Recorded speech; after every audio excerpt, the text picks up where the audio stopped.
Hi, I'm Christina, and welcome to Make Something Small. Just a reminder, you don't have to be perfect, you just have to get started.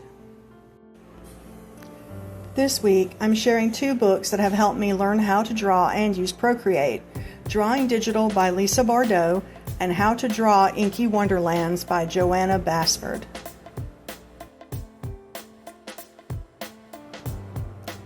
Here's a flip through of Drawing Digital by Lisa Bardot.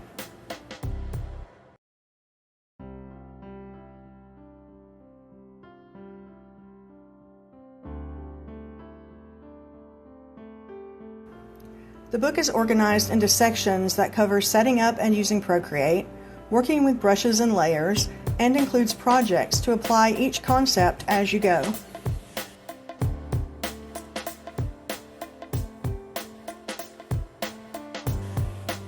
I followed several of Lisa's tutorials on YouTube, but I found it really helpful to have a physical book I can refer to. Seeing instructions for tools like masking or alpha lock in writing helps me remember how and when to use them.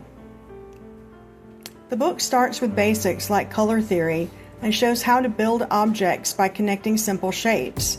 It's helped me slow down and think about structure more intentionally when I draw.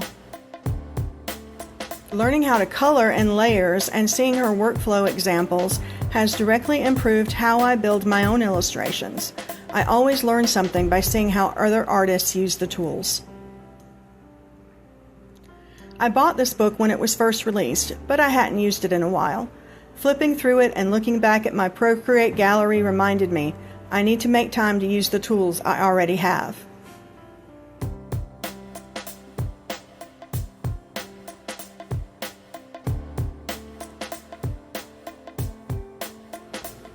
Here's a cactus drawing I made using lessons from Drawing Digital. In this piece, I was experimenting with color settings, shading, and how to organize my layers. These leaf drawings are more examples of that experimentation, focusing on how to use masking, color variation, and shading for more depth.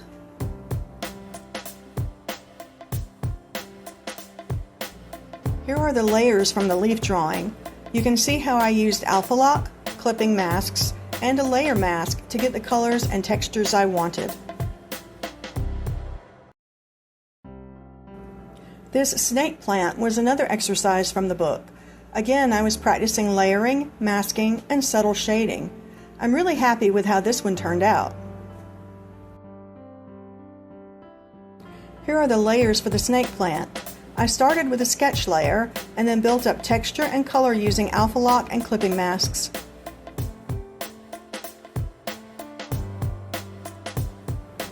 This tree is a digital painting I did using some of the same techniques.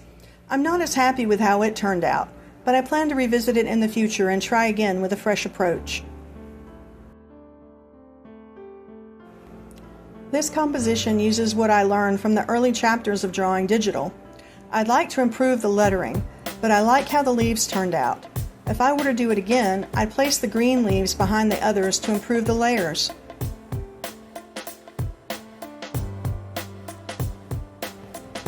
Here's a flip through of How to Draw Inky Wonderlands by Johanna Basford. She's known for her intricate adult coloring books, and I've used this book often while working on my calendar illustrations. She breaks down how to draw themes like gardens, oceans, and forests by combining basic shapes into flowers, leaves, insects, and more. It's very easy to understand and follow. You'll see how I've used this book when I share my February calendar art at the end of this video.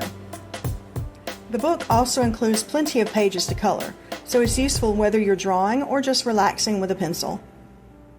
While it's not Procreate specific, the instructions translate well to digital drawing once you're familiar with the basics.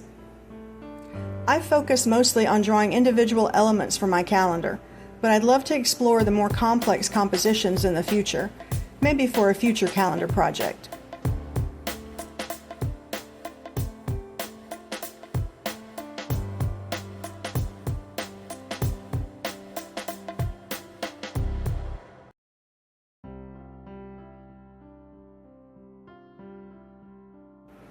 Quick calendar update. Things are going well overall. but I did spend more time on April's art than I expected. I love how it turned out, but that put me about 4 days behind my original timeline. As I'm editing this video, I'm almost finished with the June illustration. Here's a peek at the art for February. I used the heart-shaped flower petals from Inky Wonderlands and added texture to both the petals and the center of each flower. I wanted to convey the theme of love in February without going overboard, so I chose subtle heart-shaped motifs and layered textures in the background, dots, petals, and a soft color palette. Thanks for watching. I'll be back next Friday at 8 a.m. Central Time with another video. I hope you make some art today. Remember, big projects always start with small steps.